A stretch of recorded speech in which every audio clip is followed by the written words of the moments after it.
I'm reminded, a lot of people, now I've never travelled really, not done much travelling overseas or anything like that, and a lot of people tell me that the Americans cannot merge, do not know how to get onto a freeway in a merging lane apparently, and I find that humorous because merging has become one of my favourite things to do on these long commutes that I do every morning. I try to get it. I love a good merge when you get it just right, that you slip in with the other traffic and you get up to speed on time and you come around that corner. Just it's strangely satisfying and enjoyable. Good morning. The Commute Test Show Part 2 or Number 2, something like that. Great response so far. It's been 100% positive because I believe the episode or the test number 1 went up 6 hours ago, and the one person that's commented, Brian, is an American, and I'm sure he's very good at merging, although at the moment not so much in snow, although maybe not snow. He was saying that there's been some warmth going on in his neck of the woods at the moment,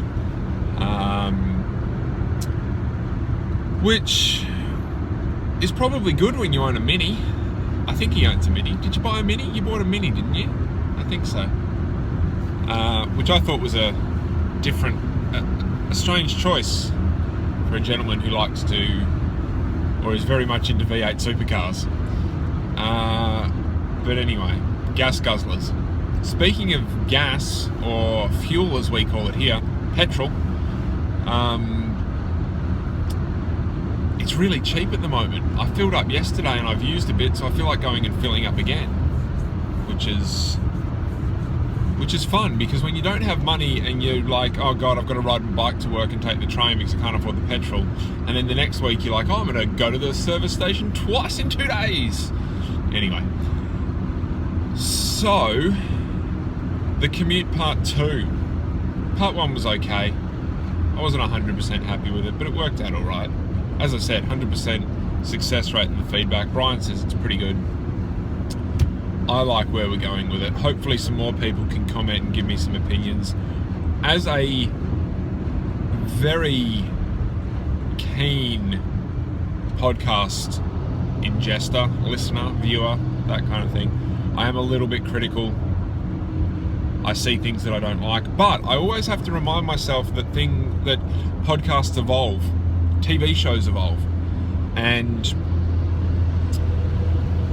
the first episodes are normally quite shit. I mean, I think the really good example of a podcast evolution would have to be the Joe Rogan Experience. The first episodes of the Joe Rogan Experience were Joe and Brian, his assistant, sitting in an office or a bedroom or something with a laptop, streaming via live stream or I think it was Justin TV, they've said, and adding stupid snowflake effects and stuff like that. Now you've got one of the slicker shows on the internet, and possibly one of the most successful shows on the internet as well. So I have to remind myself of that. You can't expect greatness. I mean, look at D&G episode 1. Oh, what a complete schmozzle. And then look at the last episode, which was just a shit. Due to technical issues, not due to the content. The people involved were awesome. So, and I'm hyper aware of the shaking going on. I noticed that in the first test episode. The shaking was, I found it ridiculous. Hopefully other people will be able to see past that maybe. There we go, nice bump there. The way I've got it hooked up onto the hands-free thingy allows for a lot of shaking, and I've set it up a little bit different today, which I get the feeling is shaking even more, so that may have to change. I think next week's going to be a full week of test episodes instead of starting proper. The shaking, you can't, I want to try and use just my phone for all the editing and stuff and get it done during the day and get a nice turnover rate for this show. And for some reason, the iMovie phone app doesn't have stabilization option, which is fair enough because on the computer it takes hours to stabilize stuff, which is understandable because it's a detailed process, I would imagine. So that shaking may just become a kitschy, fun part of the show, unfortunately. I've recently been reminded of how awesome Queen are as a band. I put their greatest hits and A Night at the Opera onto my phone and started listening to it on the way to work. Bohemian Rhapsody has to be one of the most absurd songs that everybody knows the words to. Everyone knows that song. I'm just scratching my butt as I lean forward right into the camera. There we go.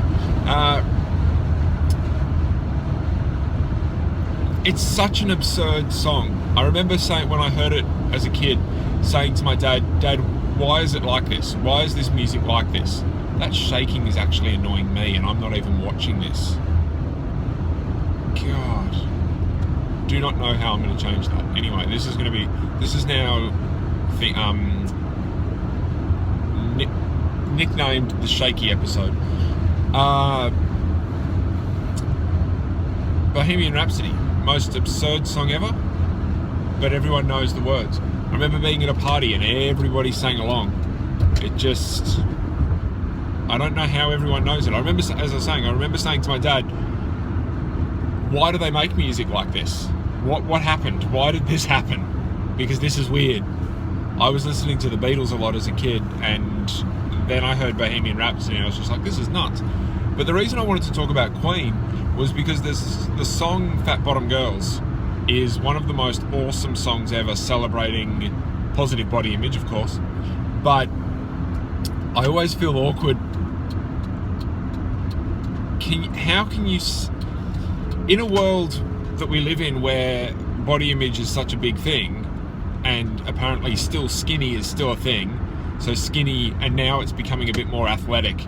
Like you have to, I'm seeing a lot of people within sports things that are like, "Oh, I've got a big fat ass because I squat and that's good." And it's like, no, that's too big. But that's a personal preference, of course. I wonder if, can you say, "Fat bottom girls, you're awesome"? Are the girls then going to say, "Oh, fuck off, I'm not fat"? You know? It's a compliment, but it's not a compliment, for some people. For some people, it'd be, "Hey, nice fat ass," and they'd be like, "Oh yeah." So, who knows? But anyway, in that song, I like to think of that song as being biographical for Freddie Mercury. I don't want to think that he's just making up a story. I want that to be a biographical song, because there is a section in it where he refers to a big fat fatty who was a naughty nurse or something like that, and I have this image in my head when I'm listening to that song that he was a young Farouk, because that was his real name, back in India, I think he's from, or where he was born, before they emigrated to London, England. And for some people in the world, being effectively and by definition sexually molested at a young age is actually a positive experience. It's a eye-opening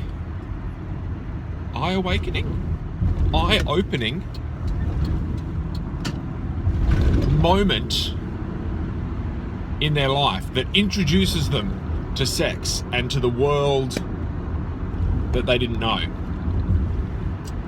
And they love it, and it becomes this brilliant moment for them. But when you look back on it, it's an older person fiddling with them, and you go, "Whoa, that's not good." So on the rare, I don't know how rare it is, but some people have had a positive experience.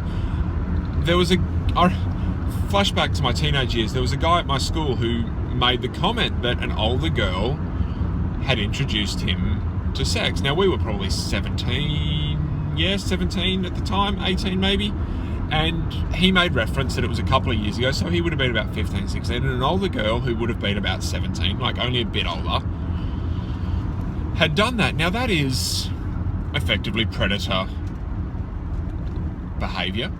It's not,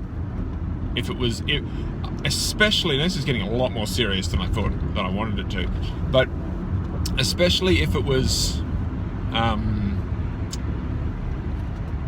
reversed, so it was a boy doing it to a girl, you would just be like, no, that's fucked, no, don't do it. But in this instance, this young man thought it was fantastic.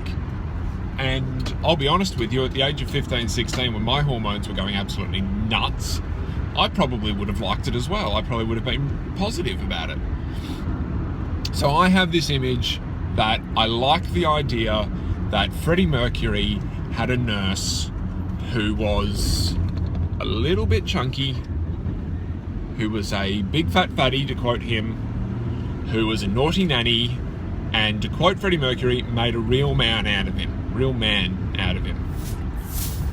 That is what I think about when I listen to Fat Bottom Girls by Freddie Mercury and Queen.